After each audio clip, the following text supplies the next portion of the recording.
ಅಂಡಮಾನ್ ನಿಕೋಬಾರ್ ಎಲ್ಲರೂ ಹೆಸರು ಕೇಳಿದ್ದೀರಿ, ಕೆಲವರು ಅದಕ್ಕೆ ಭೇಟಿ ಕೊಟ್ಟಿರಬಹುದು. ಅಲ್ಲೊಂದು ದೊಡ್ಡ ಯೋಜನೆ ಮಾಡೋದಕ್ಕೆ ಹೊರಟಿದೆ ಕೇಂದ್ರ ಸರ್ಕಾರ. ಬೇಸಿಕಲಿ ಅಂಡಮಾನ್ ನಿಕೋಬಾರ್ ಭಾರತದ ದಕ್ಷಿಣ ತುದಿಯಲ್ಲಿರುವ ಭಾರತದ ಕಟ್ಟ ಕಡೆಯದು. ಅಂಡಮಾನ್ ನಿಕೋಬಾರ್ ಅಂದರೆ ಎರಡು ದ್ವೀಪಗಳಲ್ಲ, ಎರಡು ದ್ವೀಪಗಳ ಗುಚ್ಛಗಳು. ಅಂಡಮಾನ್ ಅನ್ನುವುದು ಒಂದು ದ್ವೀಪಗಳ ಸಮೂಹ, ನಿಕೋಬಾರ್ ಅನ್ನುವುದು ದ್ವೀಪಗಳ ಸಮೂಹ. ಅಂಡಮಾನ್ ಉತ್ತರಕ್ಕೆ ಬರುತ್ತೆ, ನಿಕೋಬಾರ್ ದಕ್ಷಿಣಕ್ಕೆ ಬರುತ್ತೆ, ಮೇಲೆ ಕೆಳಗೆ.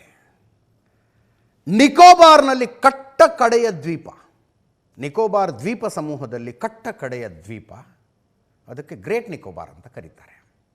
ಹಿಂಗಿದೆ, ಅಲ್ಲಿ ಕೆಳಗೆ ರೆಡ್ ಕಲರ್ ಬ್ಲಿಂಕ್ ಆಗ್ತಾ ಇದೆ ನೋಡಿ.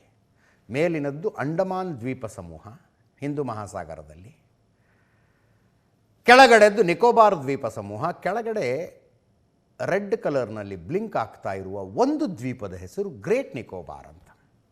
922 ಸ್ಕ್ವೇರ್ ಕಿಲೋಮೀಟರ್ ಇದೆ ಅದು. ಅಲ್ಲೊಂದು 10,000 ಜನ ವಾಸ ಮಾಡ್ತಾರೆ. 2 ಬುಡಕಟ್ಟು ಸಮುದಾಯಗಳಿದ್ದಾವೆ, ಮಿನಿಸ್ಕ್ಯೂಲ್ ಮೈನಾರಿಟಿ, ಭಾಳ ಸಣ್ಣ ಸಣ್ಣ ಸಂಖ್ಯೆಯಲ್ಲಿದ್ದಾರೆ ಅವರು. ಆ ಗ್ರೇಟ್ ನಿಕೋಬಾರ್ನಲ್ಲಿ ಗ್ರೇಟ್ ನಿಕೋಬಾರ್ ಯೋಜನೆಯೊಂದನ್ನು ಕೇಂದ್ರ ಸರ್ಕಾರ ಮಾಡೋದಕ್ಕೆ ಹೊರಟಿದೆ. ಯೋಜನೆ ಆಗಬೇಕು ಅನ್ನೋರು ಏನಂತಾರೆ, ಆಗಬಾರ್ದು ಅನ್ನೋರು ಏನಂತಾರೆ, ಅಷ್ಟೇ ನಾನು ಇವತ್ತು ಹೇಳೋದು ನಿಮಗೆ. ಏನು ಯೋಜನೆ? ಅಲ್ಲೊಂದು ದೊಡ್ಡದೊಂದು ಬಂದರು ನಿರ್ಮಾಣ ಮಾಡೋದು. ಈಗ ಉದಾಹರಣೆ ಹಾರ್ಮುಜ್ ಜಲಸಂಧಿ ಯುದ್ಧ ಶುರುವಾದ್ಮೇಲೆ ತುಂಬ ಕೇಳಿದ್ದೀವಲ್ಲ ನಾವು. ಹಾರ್ಮುಜ್ ಜಲಸಂಧಿಯಲ್ಲಿ ಕಂಟೈನರ್ಗಳನ್ನು ಹೇರಿಕೊಂಡು ಹಡಗುಗಳ ಹೊರಟ್ರೆ ಅವು ಚೀನಾಕ್ಕೆ ಹೋಗ್ತಾ ಇದ್ದಾವೆ, ಬೇರೆ ಬೇರೆ ದೇಶಗಳಿಗೆ ಹೋಗ್ತಾ ಇದ್ದಾವೆ. ಅರಬ್ಬಿ ಸಮುದ್ರ ಪ್ರವೇಶ ಮಾಡಿ, ಗಲ್ಫ್ ಆಫ್ ಒಮನ್ ಮೂಲಕ ಅರಬ್ಬಿ ಸಮುದ್ರ ಪ್ರವೇಶ ಮಾಡಿ, ಇಡೀ ನಮ್ಮ ದಕ್ಷಿಣ ಭಾರತದ ಕರಾವಳಿ ಯುದ್ಧಕ್ಕೂ ದಾಟ್ಕೊಂಡು ಹಾಗೆ ಕೆಳಗೆ ಹೋಗಿ ಶ್ರೀಲಂಕಾನ್ ದಾಟ್ಕೊಂಡು ಅವು ನೆಕ್ಸ್ಟ್ ಅವುಗಳ ಡೆಸ್ಟಿನೇಷನ್ ಯಾವುದು? ಸಿಂಗಪೂರ್. ಸಿಂಗಪೂರ್ನಲ್ಲಿ ಒಂದು ದೊಡ್ಡ ಬಂದರಿದೆ. ಈಗ ಮಲಕ್ಕಾ ಸ್ಟ್ರೇಟ್ ಅಂತ ಕರೀತಾರೆ ಅದನ್ನು. ಆ್ಯಕ್ಚುಲಿ ಹಾರ್ಮುಜ್ ಸ್ಟ್ರೇಟ್ಗಿಂತಲೂ ಮಲಕ್ಕಾ ಸ್ಟ್ರೇಟ್ ಬಹಳ ಕ್ರೂಷಿಯಲ್. ಅವು ಮಲಕ್ಕಾ ಸ್ಟ್ರೇಟ್ ಏನಾದರೂ ಈಗ ಹಾರ್ಮುಜ್ ಸ್ಟ್ರೇಟ್ ಬಂದಾಗಿದ್ದಕ್ಕೆ ಆಯಿಲ್ ಸಮಸ್ಯೆ ಅಂತಿದ್ದೀವಿ. ಮಲಕ್ಕಾ ಸ್ಟ್ರೇಟ್ ಬಂದಾಗ್ಬಿಟ್ರೆ ಕಂಟೈನರ್ ಶಿಪ್ಪಿಂಗೇ ಖತಮಾದಂಗೆ, ಹೆಚ್ಚು ಕಡಿಮೆ ಅರ್ಧ ಪ್ರಪಂಚದ್ದು. ಅಲ್ಲಿ ಮಲಕ್ಕಾ ಜಲಸಂಧಿಯಲ್ಲಿ ಬರುತ್ತೆ ಅನ್ನೋದು ನೋಡ್ತಾ ಇದ್ದಾರೆ ನೋಡಿ. ಇಂಡೋನೇಷ್ಯಾ, ಸಿಂಗಪೂರ್, ಮಲೇಷ್ಯಾಗಳ ಮಧ್ಯದಲ್ಲಿ ಅಟ್ಲೀಸ್ಟ್ 33 ಕಿಲೋಮೀಟರ್ ಅಗಲ ಇದೆ. ಮಲಕ್ಕಾ ಜಲಸಂಧಿ ಕರೆಕ್ಟಾಗಿ ಹೇಳಿದ್ರೆ 3 ಕಿಲೋಮೀಟರ್ ಸಹಿತ ಇಲ್ಲ. ಅದು ಅಲ್ಲಿಗೆ ಹೋಗ್ತವೆ ಈ ಹಡಗುಗಳು. ಒಂದು ಕೊಲಂಬೋಕ್ಕೆ ಆಪ್ಷನ್ ಇರೋದು ಶ್ರೀಲಂಕಾದಲ್ಲಿ, ಮಲಕ್ಕಾ ಜಲಸಂಧಿ. ಅಲ್ಲಿ ಈ ಹಬ್ ಥರ ಮಾಡಿದ್ದಾರೆ. ಈಗ ಉದಾಹರಣೆಗೆ ಬೇರೆ ಬೇರೆ ದೇಶಗಳಿಗೆ, ಆ ಭಾಗದ ಬೇರೆ ಬೇರೆ ದೇಶಗಳಿಗೆ ಹೋಗುವ ಕಂಟೈನರ್ಗಳನ್ನೆಲ್ಲ ಹೊತ್ಕೊಂಡು ಒಂದು ದೊಡ್ಡ ಹಡಗು ಬಂದರೆ ಕೊಲಂಬೋದಲ್ಲೋ ಸಿಂಗಪೂರ್ನಲ್ಲೋ ಬೇರೆ ಕಡೆ ಹೋಗುವ ಕಂಟೈನರ್ಗಳನ್ನು ಅನ್ಲೋಡ್ ಮಾಡ್ತಾರೆ. ಡೆಸ್ಟಿನೇಷನ್ಗೆ ಹೋಗುವ ಕಂಟೈನರ್ಗಳನ್ನು ಲೋಡ್ ಮಾಡ್ಕೊಂಡು ಹಡಗು ಮತ್ತೆ ಹೊರಡುತ್ತೆ. ಉದಾಹರಣೆಗೆ ಚೀನಾಗೆ ಹೋಗ್ಬೋದಪ್ಪ, ಚೀನಾ ಸೇರಿದಂತೆ ಬೇರೆ ಬಾಂಗ್ಲಾದೇಶಕ್ಕೆ ಹೋಗ್ಬೋದು. ಹಾಗೆ ಆ ರೀತಿಯಾಗಿ ನಡೆಯುತ್ತೆ. ಅಂಥ ಜಾಗದಲ್ಲಿ ಅಂಡಮಾನ್ ನಿಕೋಬಾರ್ನಂಥ ದ್ವೀಪ ಸಮೂಹಗಳನ್ನು ಹೊಂದಿರುವ ಭಾರತ ಸಿಂಗಪೂರ್ ಮಾಡಿದ್ದನ್ನು ನಾವು ಯಾಕೆ ಮಾಡಬಾರ್ದು ಅಂತ ಯೋಚನೆ ಮಾಡ್ತಾ ಇದೆ. ಕೊಲಂಬೋಗಿಂತಲೂ ಒಳ್ಳೆ ಬಂದರನ್ನು ನಾವು ಕಟ್ಟಬಹುದಲ್ಲ. ಕೊಲಂಬೋ ಸಿಂಗಪೂರ್ ಕೊಡುವ ಆಪ್ಷನ್ಗಳಿಗಿಂತಲೂ ಉತ್ತಮವಾದ ಆಪ್ಷನ್ನನ್ನು ನಾವು ಕೊಡೋದಕ್ಕೆ ಸಾಧ್ಯ ಅನ್ನುವ ಆಲೋಚನೆ ಬಂದ ಕಾರಣಕ್ಕಾಗಿ ಗ್ರೇಟ್ ನಿಕೋಬಾರ್ ಯೋಜನೆ ತಯಾರಾಗ್ತಾ ಇದೆ. ಈ ಯೋಜನೆಯಲ್ಲಿ ಒಂದು ಸರಕು ಸಾಗಣೆಗಳನ್ನು ಹ್ಯಾಂಡಲ್ ಮಾಡುವುದಕ್ಕೆ ದೊಡ್ಡದೊಂದು ಬಂದರು, ಪೋರ್ಟ್, ಅದರ ಪಕ್ಕದಲ್ಲಿ ಒಂದು ಇಂಟರ್ನ್ಯಾಷನಲ್ ಏರ್ಪೋರ್ಟು, ಅದರ ಪಕ್ಕದಲ್ಲಿ 450 ಕಿಲೋವ್ಯಾಟ್ ವಿದ್ಯುತ್ ಉತ್ಪಾದನೆ ಮಾಡುವಂಥದ್ದೊಂದು ವಿದ್ಯುತ್ ಸ್ಥಾವರ, ಜೊತೆಗೆ ಅಲ್ಲಿ ಏನು ಪ್ರವಾಸೋದ್ಯಮ ಬೆಳೆಯುತ್ತೆ. ಜನ ಜಾಸ್ತಿ ಬರ್ತಾರಲ್ಲಿ, ಇರೋರು ಜಾಸ್ತಿ ಆಗ್ತಾರೆ. ಅವ್ರಿಗೋಸ್ಕರ ಒಂದು ಟೌನ್ಶಿಪ್ನಲ್ಲಿ ಮನೆಗಳು, ರೆಸಾರ್ಟ್ಗಳು, ಹೋಟೆಲ್ಗಳು, ಅದೇನೋ ಗ್ರೀನ್ ಶಿಪ್ ಟೌನ್ಶಿಪ್ ಅಂತ ಕರಿತಾ ಇದ್ದಾರೆ ಅದನ್ನ, ಅಂಥದ್ದೊಂದು ಟೌನ್ಶಿಪ್. ಇಷ್ಟು ಯೋಜನೆ.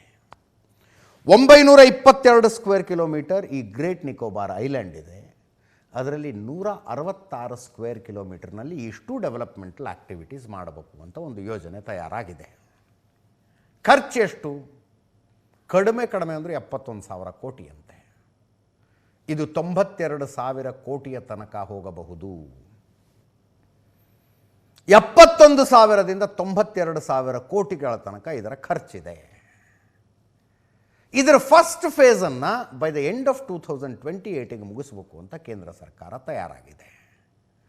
ಅದಕ್ಕೆ ಬೇಕಾದ ಪರ್ಮಿಷನ್ ಪ್ರಾಸೆಸ್ಸು ಅದು ಇದು ಎಲ್ಲ ಮುಗಿದುಬಿಟ್ಟಿದ್ದಾವೆ. ಇನ್ನೇನು ಯೋಜನೆ ಶುರುವಾಗಬೇಕು.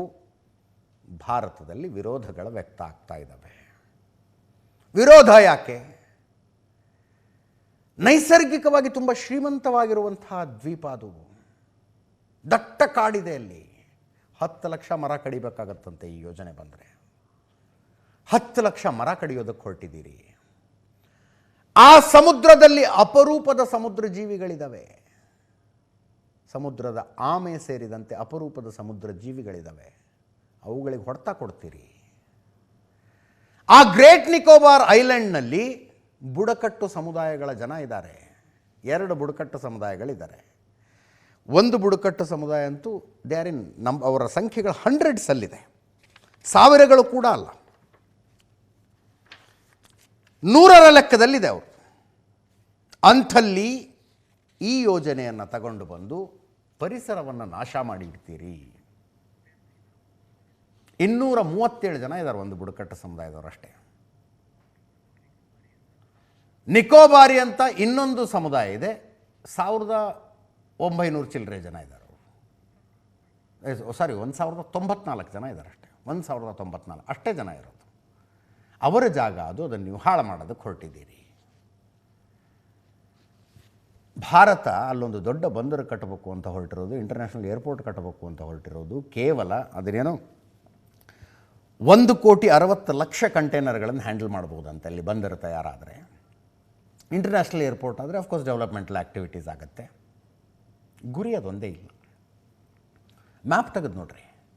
ಭದ್ರತೆಯ ದೃಷ್ಟಿಯಿಂದ ಭಾರತಕ್ಕೆ ಅಂಡಮಾನ್ ನಿಕೋಬಾರ್ ದ್ವೀಪ ಸಮೂಹ ಎಂಥ ಕಾಂಟ್ರಿಬ್ಯೂಟರಿ ಫ್ಯಾಕ್ಟರ್ ಅನ್ನೋದು ಗೊತ್ತಾಗುತ್ತೆ ನಿಮಗೆ. ದೇಶದ ಭದ್ರತೆಯ ದೃಷ್ಟಿಯಿಂದಲೂ ಈ ಯೋಜನೆ ಮುಖ್ಯ. ಆದರೆ this is a fiction between development and nature. ನಾನು ಅಭಿಪ್ರಾಯ ಹೇಳ್ತಾ ಇಲ್ಲ. ಯಾವಾಗಲೂ ಒಂದು ದೇಶಕ್ಕೆ ಅಭಿವೃದ್ಧಿ ಮತ್ತು ಪರಿಸರ ಸಂರಕ್ಷಣೆಯ ಮಧ್ಯದಲ್ಲಿ ಒಂದು ಫೈನ್ ಬ್ಯಾಲೆನ್ಸ್ ಇರಬೇಕು, ಒಂದು ಸಮತೋಲನ ಇರಬೇಕು. ಸಮತೋಲನ ತಪ್ಪಿದ್ರೆ ಕೆಲಸ ಕೆಡ್ತು ಅಂತ ಅರ್ಥ. ಸಮತೋಲನ ಇಟ್ಕೊಂಡೇ ಕೆಲಸ ಮಾಡ್ತಿದ್ದೀವಿ ಅಂತ ಕೇಂದ್ರ ಸರ್ಕಾರ ಹೇಳ್ತಾ ಇದೆ. ಆ ಇಡೀ ದ್ವೀಪನೇ ಹಾಳು ಮಾಡಿಬಿಡ್ತೀರಿ ನೀವು ಅಂತ ವಿರೋಧಿಸುವವರು ಹೇಳ್ತಾ ಇದ್ದಾರೆ. ರಾಹುಲ್ ಗಾಂಧಿಯವರು ಸ್ವತಃ ಅಲ್ಲಿಗೆ ಹೋಗಿದ್ದರು. 3 ದಿವಸ ಇದ್ದರು ಅವರಲ್ಲಿ. ಅವ್ರು ಹೇಳೋದು ಅದಾನಿಗೆ ಸಹಾಯ ಮಾಡೋದಕ್ಕೆ ಇದನ್ನು ಮಾಡಿಕೊಡ್ತಾ ಇದೆ ಕೇಂದ್ರ ಸರ್ಕಾರ ಅಂತ. ರಾಹುಲ್ ಗಾಂಧಿಯವರ ಭೇಟಿ. I'm standing in the Nicobar Islands in the middle of what is easily the most beautiful forest that I've ever seen in my life.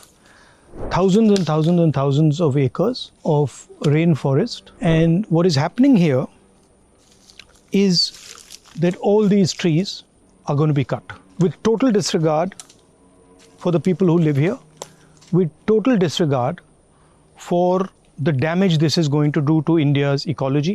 It's amazing that 160 square kilometers of this forest are being chopped up so that one businessman, Mr. Adani, can fulfill his fantasies. Just the wood here is worth lakhs of crores. And 70 ಜನ ಪರಿಸರವಾದಿಗಳು Indira point ಮುಂದೆ ರಾಹುಲ್ ಗಾಂಧಿ ಅವರು ನಿಂತ್ಕೊಂಡಿದ್ದಾರಲ್ಲ, ಅದು southern most tip of India, ಭಾರತದ ದಕ್ಷಿಣ ತುದಿ. ಅದು Indira point, ಅದು ನಿಕೋಬಾರ್ ದ್ವೀಪದ ಮೂಲೆಗೆ ಬರುತ್ತೆ.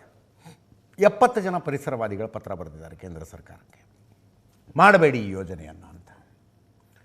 ಬುಡಕಟ್ಟು ಸಮುದಾಯದ ಸಂರಕ್ಷಿತ ಜಾಗದಲ್ಲಿ ಈ ಯೋಜನೆ 130 ಸ್ಕ್ವೇರ್ ಕಿಲೋಮೀಟರ್ನು ಸಂರಕ್ಷಿತ ಅಂತ ನೋಟಿಫೈ ಆಗಿರುವ ಜಾಗ ಬರುತ್ತಂತೆ. ನ್ಯಾಷನಲ್ ಗ್ರೀನ್ ಟ್ರಿಬ್ಯುನಲ್ನ ಪರ್ಮಿಷನ್ ತಗೊಂಡೇ ಇದನ್ನು ಮಾಡ್ತಾ ಇದ್ದೀವಿ ಅಂತ ಕೇಂದ್ರ ಸರ್ಕಾರದ ಸ್ಪಷ್ಟೀಕರಣದ ವಿಷಯಕ್ಕೆ ಬರ್ತೀನಿ ನಾನು. ಈ ನ್ಯಾಷನಲ್ ಗ್ರೀನ್ ಟ್ರಿಬ್ಯುನಲ್ನ ಪರ್ಮಿಷನ್ನು ಯೋಜನಾ ಆಯೋಗದ ನೀತಿ ಆಯೋಗದ ಮೇಲ್ವಿಚಾರಣೆಯಲ್ಲಿ ಯೋಜನೆ ಮಾಡೋದಕ್ಕೆ ಹೊರಟಿದ್ದೀರಿ ಇತ್ಯಾದಿ ಇತ್ಯಾದಿ ಅವ್ರು ಹೇಳ್ತಾ ಇದ್ದಾರೆ. 70ಕ್ಕೂ ಹೆಚ್ಚು ಪರಿಸರವಾದಿಗಳ ಪತ್ರ ಇದೆ. ಅವರ ಕಳಕಳಿ ಏನಂದರೆ, ಈಗ ಇಡೀ ದ್ವೀಪದ ತುಂಬ ಇರೋದು 10,000 ಜನ. ನಾಳೆ ಯೋಜನೆ ಕಂಪ್ಲೀಟ್ ಆದರೆ ಅಲ್ಲಿ ಕೆಲಸ ಮಾಡೋರು, ಬಂದು ಹೋಗೋರು ಎಲ್ಲ ಸೇರಿದ್ರೆ 3.5 ಲಕ್ಷ ಜನ ಆಗ್ತಾರೆ. ಅಷ್ಟು ಜನರಿಗಾಗಿ ಆ ದ್ವೀಪ ಇರೋದಲ್ಲ, ಒಂದು ಪ್ರೆಸ್ಟೀನ್ ದ್ವೀಪ, ಅಷ್ಟು ಜನರಿಗೋಸ್ಕರ ಅಲ್ಲ ಅಂತ ವಿರೋಧಿಸುವವರ ಮಾತು. ಕೇಂದ್ರ ಸರ್ಕಾರ ಏನು ಹೇಳುತ್ತೆ, ದೇಶದ ಆರ್ಥಿಕ ಮತ್ತು ಭದ್ರತಾ ದೃಷ್ಟಿಯಿಂದ ಇದೊಂದು ಮಹತ್ವದ ಯೋಜನೆ. ಪರಿಸರ ಮತ್ತು ಸಾಮಾಜಿಕ ವಿಚಾರಗಳನ್ನು ಗಮನದಲ್ಲಿಟ್ಟುಕೊಳ್ಳಲಾಗಿದೆ. ಅಂಡಮಾನ್ ಸಮುದ್ರ, ಆಗ್ನೇಯ ಏಷ್ಯಾದಲ್ಲಿ ಭಾರತದ ಉಪಸ್ಥಿತಿ ಹೆಚ್ಚಾಗುತ್ತೆ. ಅಂಡಮಾನ್ ನಿಕೋಬಾರ್ ದ್ವೀಪ ಆರ್ಥಿಕ ಕೇಂದ್ರಗಳಾಗಿ ಬದಲಾಗ್ತವೆ. ಈ ಯೋಜನೆ ಜಾಗತಿಕ ಪ್ರಮುಖ ಸರಕು ನಿರ್ವಹಣೆ ಕೇಂದ್ರ ಆಗುತ್ತೆ. ಗ್ರೇಟ್ ನಿಕೋಬಾರ್ ಜಾಗತಿಕ ಪ್ರವಾಸಿ ತಾಣವಾಗಿ ಪರಿವರ್ತನೆಯಾಗುತ್ತೆ. ಜೀವ ವೈವಿಧ್ಯ, ಸ್ಥಳೀಯ ಬುಡಕಟ್ಟು ಸಮುದಾಯಗಳಿಗೆ ತೊಂದರೆ ಆಗುವುದಿಲ್ಲ ಅಂತ ಕೇಂದ್ರ ಸರ್ಕಾರ ಹೇಳ್ತಾ ಇದೆ. ಯಾವುದೇ ಯೋಜನೆಗೆ ಎಲ್ಲೇ ಮರಗಳನ್ನು ಕಡಿದ್ರೂ ಅದನ್ನು ಕಂಪನ್ಸೇಟ್ ಮಾಡುವುದಕ್ಕೆ ಅಷ್ಟೇ ಪ್ರಮಾಣದ ಮರಗಳನ್ನು, ಅಷ್ಟೇ ದೊಡ್ಡ ಕಾಡನ್ನು ಬೇರೆ ಕಡೆ ಬೆಳೆಸಬೇಕು ಅಂತ ನಿಯಮ ಇರೋದು.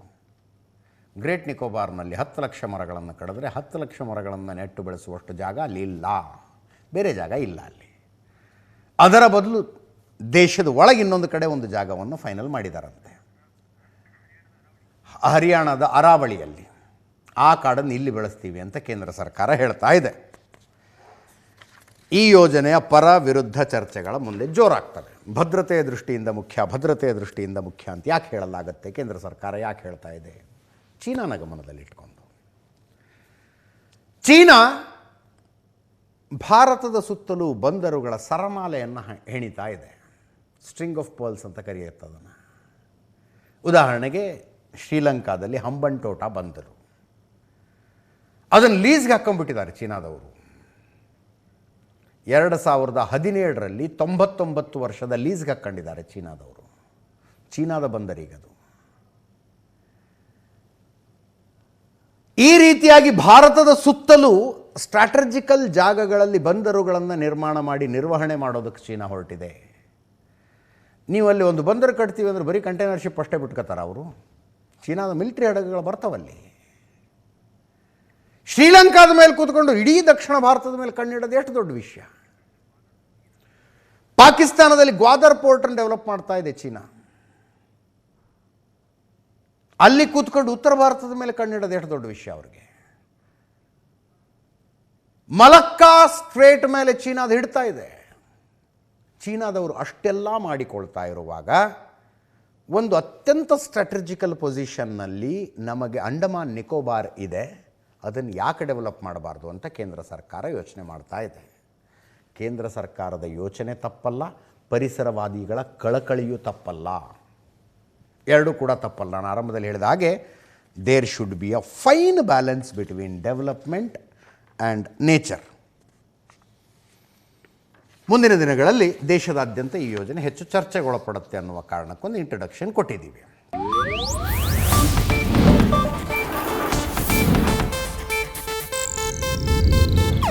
ಇದು ಏಷ್ಯಾನೆಟ್ ನ್ಯೂಸ್ ನೆಟ್ವರ್ಕ್ ಪ್ರಸ್ತುತಿ.